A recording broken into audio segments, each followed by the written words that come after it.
You are listening to Historyman, the platform for historians, authors, and museum directors to tell their stories of the American Revolution, walk in the footsteps of heroes, and proclaim freedom reigns. On today's episode, we're with Benjamin Rubin, talking about the Battle of Ramsours Mill. So welcome, Benjamin. Thank you. Benjamin, before we get started, we want to give a shout out to one of our affiliates, southerncampaigns.org, which specializes in peer review articles and research resources for the American Revolution, including pension applications from the patriots of the Revolutionary War. That's southerncampaigns.org. So, Benjamin, the battle at Ramsours Mill is kind of unique in that it's right at the borderland between North and South Carolina. It came at a pivotal time in the American Revolution when the British were coming up through Charleston and coming into Camden, and then Ramsours Mill happened. But it really is an interesting piece of history, and one that in some ways has been downplayed over the years. So tell us a little bit about Ramsours Mill. I think Ramsours Mill is one of those moments where the direction of the war in the South really takes a dramatic turn. It could have happened one way, and it ends up happening a very, very different way. The consequences for particularly for loyalists in North Carolina and for British prospects of inspiring the loyalist population to rise up were dashed by the Battle of Ramsours Mill.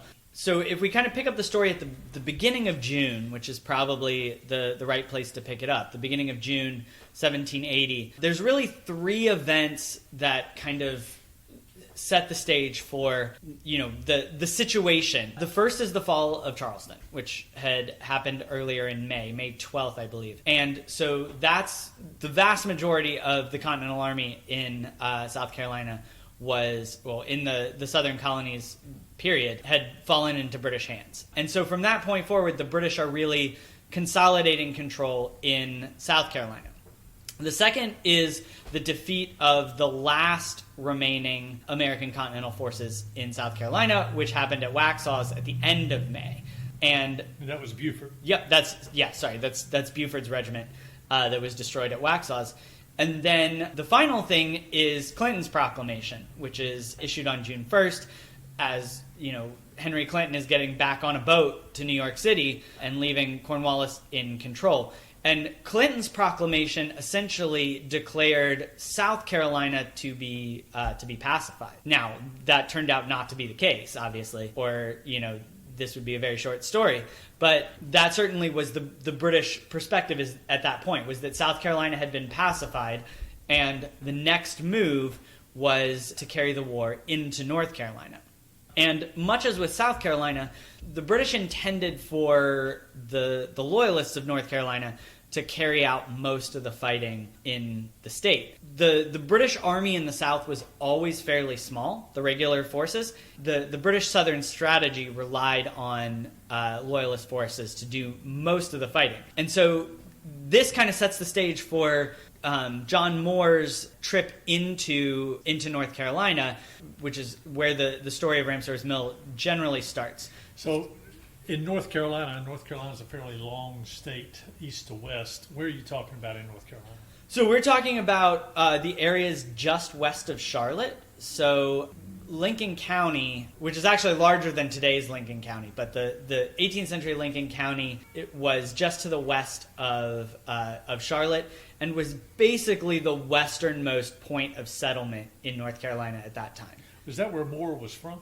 It was actually. So Moore is originally from the Lincoln County area, or at least had lived most of his life there. It's a little bit unclear whether he was born there or if he was born earlier, before his father had migrated into the area. But he certainly lived most of his life there in what then was called Tryon County, before the creation of Lincoln County. And interestingly, his father, Moses Moore, was an early supporter of the Patriot cause and had actually signed several of the resolutions opposing British government, and actually had become something of a Whig community leader. But John Moore, the son, for whatever reason, he went away to college in eastern North Carolina and came back a Tory. And so he and his father were kind of at odds about that. And in 1779, at the height of Whig control of North Carolina, John Moore had tried to basically stage an insurrection, a counter-revolution, and had been chased out of town. At which point he had gone to Georgia and joined the British Army and had been fighting in Cornwallis's army for the past year and a half or so. He actually got promoted while he was with the British at that point, right? He did, yeah. So by this point, he is a lieutenant colonel in the provincial forces. He was the second in command of the Royal North Carolina Regiment. So the Royal North Carolina Regiment is basically this group of North Carolina refugees who had been assembled with the British Army originally in Georgia and formed into this, essentially regular army regiment. And yeah, so by this point, Moore is the second highest ranking officer in that regiment. So they formed this this group of people from North Carolina to become this regiment, and they're all in Georgia. Why were they in Georgia to begin with? Because that's where the war was in 1779. It was outside of Savannah and Augusta. So by 1780, by the time that our story takes place, the Royal North Carolina Regiment was actually in South Carolina and was operating as a garrison for a number of the British outposts in the backcountry. John Moore himself, he was a big guy. Yeah, according to a lot of accounts, yeah. He evidently held some sway both physically and had a magnetic personality to bring people to his side, so to speak. So, and that's why I guess the British gave him a leadership role. Yeah, so it's a little bit unclear what his instructions were when he goes back to Lincoln County. This is one of those great controversies that developed after the war, because Cornwallis writes later. He tells us what he told Moore to do, but that's all written in retrospect, right? Cornwallis's memoirs are very much about shielding himself from blame, and there's significant reason to believe that Moore's instructions were worded a little bit differently than what Cornwallis tells us. So after the war, Cornwallis tells us that his instructions to Moore were to go to the Ramsours Mill area, to be in communication with the Loyalists, but basically to lay low, to bring in the harvest, and to wait for the British Army, right? That they were going to be invading North Carolina after they had finished consolidating power in South Carolina, which he expected to be in the fall, and that what he wanted was for Moore to lay the groundwork for an uprising that would happen in the fall of 1780. Now, if you look at the correspondence that Cornwallis is sending at that time, the instructions that he sends to Lord Rawdon at Camden, also the dispatches that he's sending back to his subordinate his superior Henry Clinton, you get a little bit of a different picture where it appears that his actual instructions to Moore gave Moore a little bit more discretion in terms of how to interpret these orders. Now, one other important thing that's worth noting is that at the time that Moore rides out of the British camp at Camden and heads north to North Carolina, the Battle of Waxhaws had already happened, but Moore was not aware of it. He had not heard about the Battle of Waxhaws yet.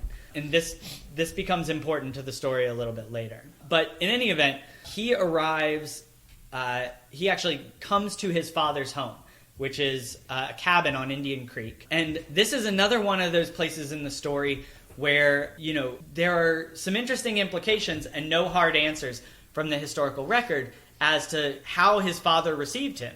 Because his father was this prominent Whig leader, or at least had been earlier. We don't know if maybe his sympathies had changed by that point, or whether he disagreed with his son but decided to protect him anyway because they were family, or whether, his son effectively kidnapped him, and held him hostage in his own home. We don't actually know. Any of those are possible. But whatever the truth, Moses Moore's cabin turns out to be the location where John Moore decides to assemble the local Loyalist leaders. So did he assemble these by himself, or did he use other family members, or other friends in the community to do that? The historical record is not super clear on that, but it probably would have been, he would have contacted some individuals who he knew were loyalists. He would have probably contacted them personally, and then word would have spread from, in sort of the way that viral ideas spread, right? So should this be the battle of Moses Moore's plantation instead of Ramsour's mill? Well, the battle itself doesn't take place at Moses Moore's cabin. It does take place near there on the properties that are owned by the Ramsour mill, the Ramsour property, which is where the mill itself was, and also the Reinhardt farm, Christian Reinhardt's farm. And those are near the location of a high school today. There's actually a high school sitting on top of the battlefield. Okay, all right.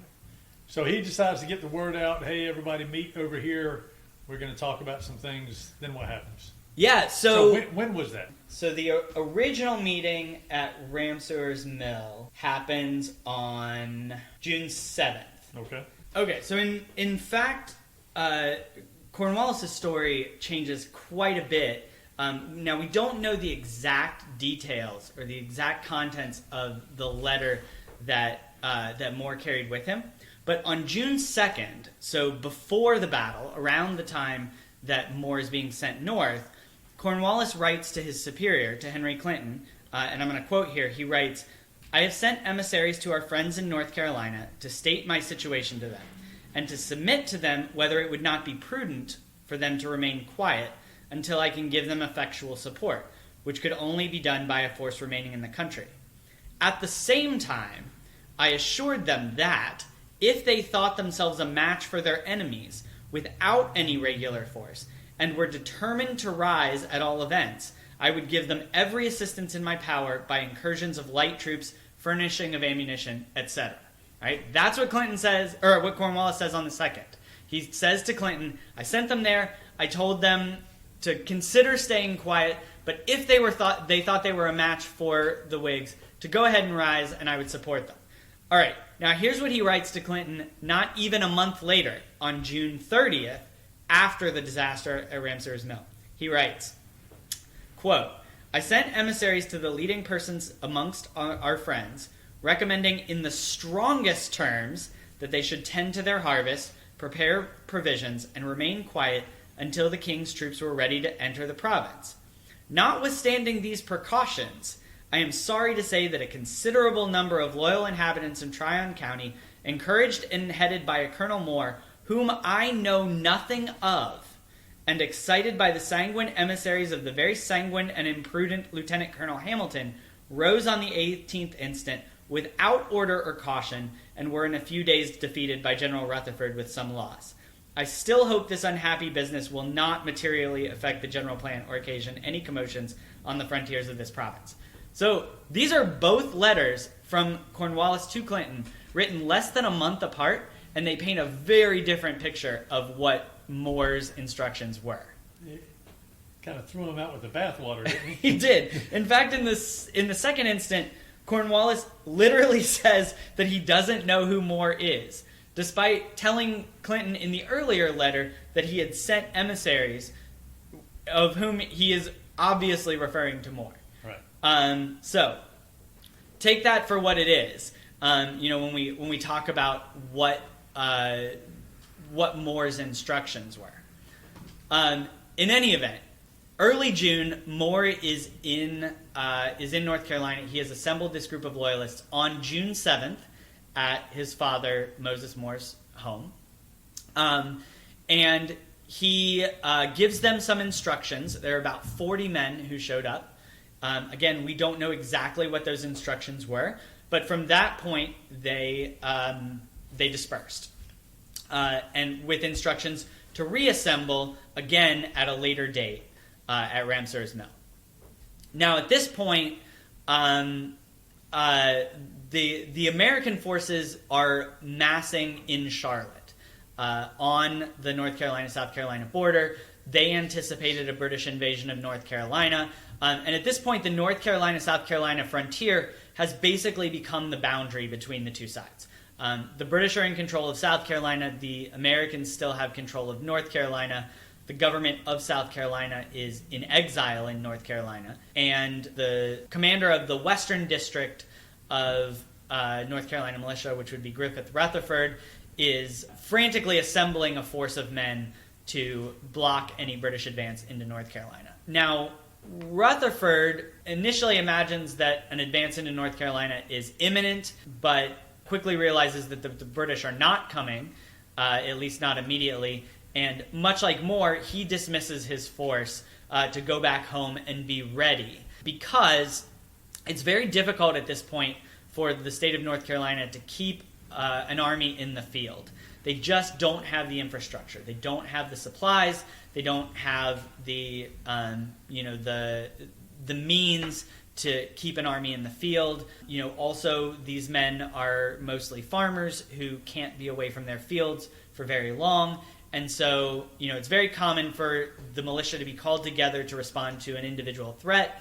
And then once that threat is neutralized or fails to materialize, they would be sent home. So this was the militia that were left, all the soldiers that were given up to the Continental Army years prior in 1776, 1777, who went up north. They were all captured at Charleston. They were, yeah. The North Carolina line was all captured at Charleston. So the only thing left really is the militia. Is the militia, yeah. Okay, all right. So we have this second assembly of the Tories, and this time another character shows up, Nicholas Welch. And we know even less about Nicholas Welch's mission than we do about John Moore's. And Welch, actually, is the major in the Royal North Carolina Regiment. So, whereas John Moore is second in command, Welch is actually third in command in the same regiment. He's right below Moore. And he was also a local, although not quite as local as Moore, but from the same general area. And he arrives in camp with two very important things. One is the account of the Battle of Waxhaws. So again, Moore had not known about Buford's defeat. Welch does. By the time he arrives in the camp, news had spread of the Battle of the Waxhaws and the destruction of Buford's men. And so this is obviously a very motivating story for the Loyalists who are there. It makes it feel like British support is imminent, like the war is moving in their direction. And then the second thing that Welch brings with him is a bag of gold. And this is another one of those things that's repeated in enough stories that it's probably true, as weird as it sounds. Where would that bag of gold come from? Well, that's a good question. And the most likely answer is the British High Command, right? Which continues to undermine Cornwallis's claims that he was not trying to instigate a rebellion in North Carolina.